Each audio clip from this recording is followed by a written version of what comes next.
কালো ধোঁয়ার কুণ্ডলিতে ছেয়ে গেছে আকাশ। স্থানীয় সময় শনিবার রাশিয়ার তাম্বভের কটভস্কে অনলাইন খুচরা বিক্রেতা ওয়াইল্ড বেরিজের একটি গুদামে ভয়াবহ হামলা চালায় ইউক্রেন। একই সঙ্গে মস্কোর ইলেকট্রোস্তালে একই প্রতিষ্ঠানের আরেকটি গুদামে হামলা চালায় জেলেনস্কি বাহিনী। এতে বেশ কয়েকজন কর্মী নিহত হয়েছেন, আহত হয়েছেন অনেকেই। এছাড়া শনিবার বেলগরদ অঞ্চলেও ড্রোন হামলা চালানো হয়। নোগিন্সকে একটি তেল ডিপোতেও আগুন ধরে যায়, যার কারণে কাছের একটি মাতৃসদন ও আবাসিক ভবন থেকে লোকজনকে সরিয়ে নেওয়া হয়। রাশিয়ার প্রতিরক্ষা মন্ত্রণালয়ের দাবি, এক রাতে 19টি অঞ্চলের আকাশে, পাশাপাশি ক্রিমিয়া, আজভ সাগর ও কৃষ্ণ সাগর এলাকায় মোট 379টি ইউক্রেনীয় ড্রোন ভূপাতিত করা হয়েছে।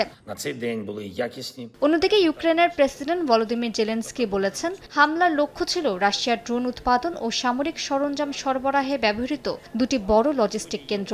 তার দাবি, মস্কো ও তাম্বভ অঞ্চলের এসব স্থাপনা থেকে নিষেধাজ্ঞার আওতাভুক্ত যন্ত্রাংশ এবং নেভিগেশন সরঞ্জাম সরবরাহ করা হতো। একই সঙ্গে একটি তেল স্থাপনা এবং কৃষ্ণ সাগর, আজভ সাগর ও অধিকৃত ক্রিমিয়ার কয়েকটি সামরিক লক্ষ্যবস্তুতেও সফল হামলা চালানো হয়েছে বলে দাবি কিয়েভের।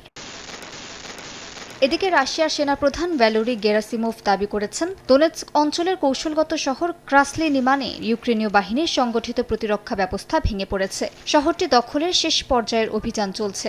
একই সঙ্গে কনস্তান্তিনিভকা ঘিরে নিয়ন্ত্রণ আরও বিস্তৃত করেছে রুশ বাহিনী এবং স্লোভিয়ানস্ক ক্রামাতরস্ক অভিমুখে অগ্রসর হচ্ছে বলেও দাবি করা হয়েছে।